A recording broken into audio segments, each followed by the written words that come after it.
እንደምን ቆያችሁ? ባለፈው ሳምንት እንደጠቀስነው ለየት ያለ የራስ ምታት አይነት ዛሬ ልናብራራላችሁ እንሞክራለን። ይሄ ለየት ያለ ህመም ምንድነው የሚባለው? ሄሚክራኒያ ኮንቲኑያ የሚባል ነው። አማርኛ ትርጉም የለውም፣ ግን የረጅም ጊዜ ራስ ምታት ነው የሚለው።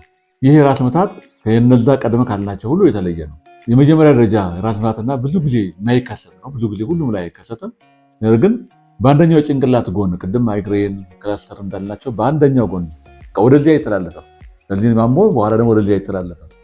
በአንደኛው ጎን ብቻ የሚያጠቃ ነው። ይሄ ህመም ቶሎ የማይለቅ በአካታታይ ለ3 ወራት የሚረዝም የሚቆይና ከሌሎች ራስ ምታቶች ሁሉ የተለየ ነው። ምክንያቱ አይታወቅም። ምናልባት ምክንያት ይሆናሉ ተብሎ የሚገመቱ ችግሮች አሉ።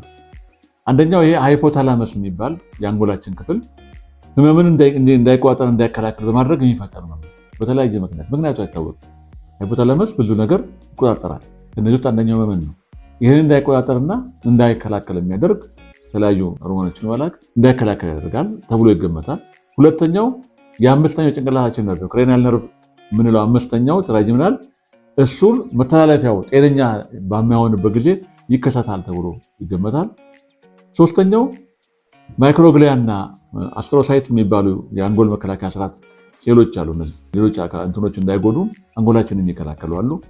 እነዚህ በሚያደርጉት እንቅስቃሴ መልሰው አውቶሚዩን የሚባል ነገር መልሰው የሚያመጡት ጉዳት ተብሎ ይገመታል። እነዚህ ሶስቱ ነገሮች ግምት ነው እንዲሆናል ተብሎ እንጂ ከሌላው የተለየ ነው። ረጅም ጊዜ ነው የሚቆየው። ቀደም እንደነገርኳችሁ 3 ወር ሳይቋረጥ የሚያመም ራስ ምታቱ ሪስክ ፋክተር ወይም አጋላጭ ምክንያቶች አሉት። ብዙ ጊዜ ሴቶች ናቸው ከወንዶች የበለጠ በዚህ ነው የሚጠቁት።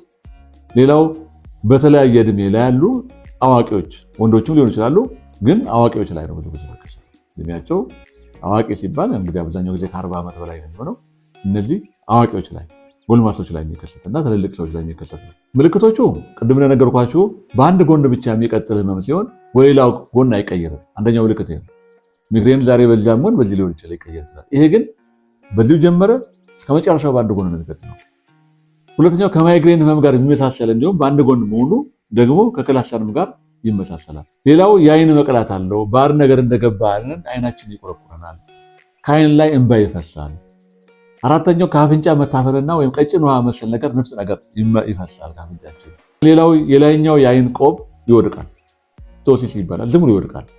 ይሄ ሌላው ምልክት ነው። በታሞ የጭንቅላት ክፍል ደግሞ የጎን ላይ በጣም የውጋት ስሜት የሚሰማው በቀኝም ይሁን በግራ የተነሳበት ቦታ ውጋት ነው፣ ኃይለኛ ነው የሚሰማው። ሌላው የመካከለኛው አይን ጥቁሩ ክፍል ይጠባል። ፒፕልስ የሚባለው ላይ ጥቁሩ መካከላችን አይኑ በጣም ይጠባል። ሌላው ማቅለሽለሽና ማስታወክ ነው። ህመሙ ያለበት አካባቢ ያለው የፊታችን ክፍል ቦታ ያልበናል፣ ቦታው ላይ ያልበናል፣ ላብ ያልባል። ብርሃን ሲያዩ ፍራቻ አለባቸው። ድምፅም ሲሰማ በጣም ፍራቻ አለባቸው። እነዚህ የተለያዩ 11 ምልክቶች የዚህ ሄሚክራኒያ ኮንቲኑያ የሚባለው የራስ ምታት አይነት ምልክቶች ናቸው። እነዚህ ሲሰሙን ሊሆኑ ይችላሉ ተብሎ ስለሚገበት ወደ ሕክምና ቦታ ተቋም ይኖርብናል። የምርመራ ዘዴዎች አንደኛው የጤንነት ታሪክን መጠየቅና አካላዊ ምርመራ ማድረግ ነው። ብዙ እንትን የለውም። የደም መፍሰስ ጭንቅላታችን ውስጥ የደም መፍሰስ ወይም ደግሞ እብጠት ካለ ለመለየት ይሄ ኤምአርአይ እና ሲቲ ስካን ነው የሚደረገው ካለ እሱን ለመለየት። የላቦራቶሪ ምርመራ ወይም የደም ምርመራ በዚህ ላይ አስፈላጊ አይደለም። በዚህ የሚታወቅ ነገር የለውም።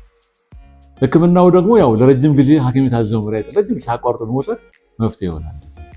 እንዳልኳችሁ የምርመራ ዘዴውና ህክምናው አንድ አይነት በመሆኑ ሐኪሙ በሚያደርገው ምርመራ የራሱን ግምት መውሰድ መድኃኒት በሚሰጣቸው ሰዓት ረጅም ጊዜ ነው የሚወሰደው። በመውሰድ መፍትሄ ሊገኝበት ይችላል። መከላከያው ብዙ ጊዜ ስለማይታወቅ ይሄ ነው ተብሎ አይገመትም። በዚህ አይነት ተከላከሉ ተብሎ መገመት አይችልም። ነገር ግን አልፎ አልፎ አንደኛ የታዘዘው መድኃኒት በትክክል በመውሰድ ወደፊት የሚመጣው አደጋ ለመከላከል ኮምፕሊኬሽን እንዳይመጣ ማድረግ ስለሚቻል ሐኪም ያዘዘው መድኃኒት በትክክል መውሰድ ነው። ሁለተኛው ጭንቀትን ማስወገድና በቂ እንቅልፍ መተኛት ነው። ሶስተኛው ታማሚው ህመሙን የሚቀሰቅሱ አጋላጭ ነገሮችን ካወቀ አስቀድሞ መከላከል ነው። ህመሙ መቼ ጊዜ ነው የሚነሳው? ምን ሳደርግ ነው? ምን ስበላ፣ ምን ስጠጣ፣ ምን ሳደርግ፣ ፀሐይ ሲመታኝ፣ ብርድ ሲነካኝ ምንድን ነው የሚነሳው? ይህንን ምልክት ካወቀ ቶሎ እነዚያን ቀድሞ መከላከል ነው።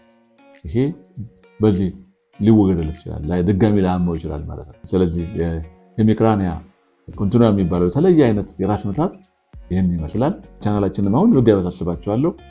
አዲስ ነገሮች ናቸው እነዚህ ብዙ ጊዜ የማይገመቱ።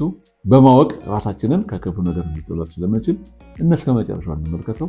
ቻናላችንን ሰብስክራይብ፣ ሼር እና ላይክ በማድረግ ሌሎች እንደርሳቸው እንድታደርጉ በጥሞና እንጠይቃቸዋለን። በሰላም ቆዩ።